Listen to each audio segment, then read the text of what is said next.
Hello friends, അസ്സലാമു അലൈക്കും. പുതിയൊരു വീഡിയോയിലേക്ക് എല്ലാവർക്കും സ്വാഗതം.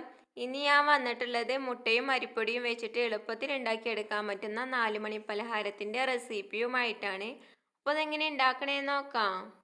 പലഹാരം ഉണ്ടാക്കാനായിട്ട് ഒരു പാത്രത്തേക്ക് 1/2 കപ്പ് അരിപ്പൊടി ഇട്ട് കൊടുക്കുകയാണ്. നമ്മൾ പത്തിരിക്ക് ഇടിയപ്പത്തിനൊക്കെ എടുക്കൂലേ, ആ അരിപ്പൊടിയായിട്ട് ഇതിലേക്ക് ഇട്ട് കൊടുത്തിട്ടുള്ളത്. ഇതിലേക്ക് 1/4 കപ്പ് മൈദപ്പൊടി ഇട്ട് കൊടുക്കുകയാണ്. ഇതിന് പകരം ഗോതമ്പ് പൊടി ഇട്ട് കൊടുത്താലും മതി.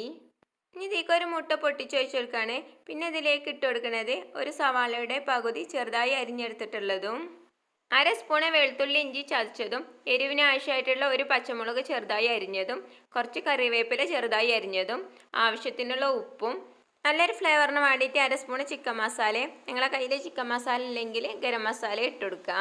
1/4 സ്പൂണ് മഞ്ഞൾപ്പൊടിയും 1/4 സ്പൂണ് കുരുമുളക് പൊടിയും കൂടി ഇട്ട് കൊടുക്കുകയാണ്.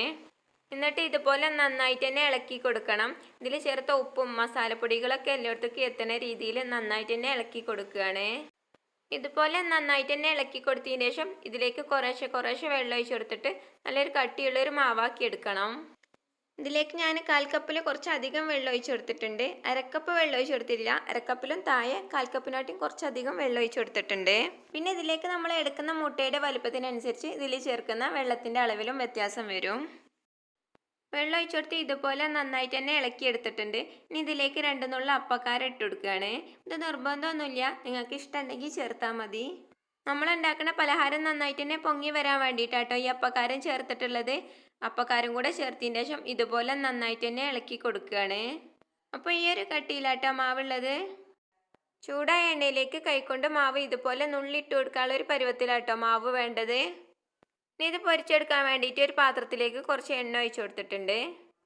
എണ്ണ നല്ലോണം ചൂടായി വരുന്ന സമയത്ത് മാവ് കൈകൊണ്ട് ഇതുപോലെ കുറേശ്ശെ നുള്ളിയിട്ട് കൊടുക്കണം.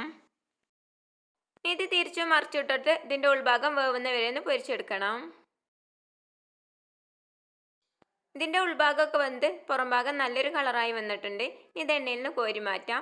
എന്നിട്ട് ബാക്കിയുള്ളതും കൂടെ ഇതുപോലെ ഒന്ന് പൊരിച്ചെടുക്കണം. അപ്പോൾ ഇത്രയുള്ള അരിപ്പൊടിയും മുട്ടയൊക്കെ ഉണ്ടെങ്കിൽ എളുപ്പത്തിൽ ഉണ്ടാക്കിയെടുക്കാൻ പറ്റുന്ന പലഹാരമാണ്. നിങ്ങളെല്ലാവരും ഇതുപോലെ ഒന്ന് ഉണ്ടാക്കി നോക്കിയിട്ട് അഭിപ്രായങ്ങൾ കമൻറ്റ് ബോക്സിലൂടെ അറിയിക്കുക. നിങ്ങൾക്ക് എൻ്റെ റെസിപ്പി ഇഷ്ടപ്പെട്ടാൽ സബ്സ്ക്രൈബ് ചെയ്യുക, ലൈക്ക് ചെയ്യുക, നിങ്ങളെ ഫ്രണ്ട്സിനും ഫാമിലിക്കും കൂടി ഷെയർ ചെയ്ത് കൊടുത്ത് സപ്പോർട്ട് ചെയ്യുക. ഇൻഷാ അല്ലാഹ് അടുത്ത വീഡിയോ ആയിട്ട് വരുന്നത് വരേക്കും അസ്സലാമു അലൈക്കും.